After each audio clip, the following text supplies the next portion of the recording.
Helo, siwmai a chroeso nôl unwaith eto I ddydd Mercher Cymraeg. Hello, siwmai, and welcome back one more time for a Welsh Wednesday. We are going to continue with the Back to Basics material, and this week is all about y corff, the body. Yes, I'm about to take you from head to toe in Welsh. So if you're ready, let's go.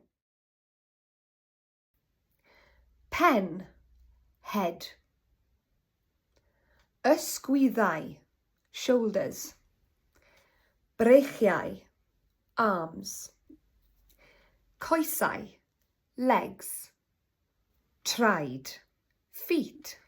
That's the body, now the face, y gwyneb. Llygaid, eyes. Clustiau, ears. Trwyn, nose.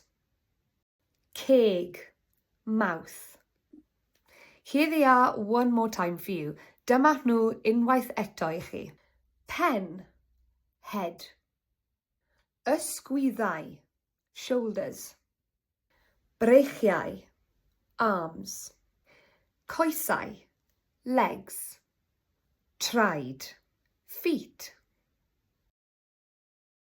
Llygaid, eyes. Clustiau, ears. Trwyn, nose. Ceg, mouth. Wel, dyna chi, pen I draed yn y Gymraeg. There you go, Welsh from the head to the feet. Join us next week for more Welsh Wednesdays. Hwyl am y tro, tara.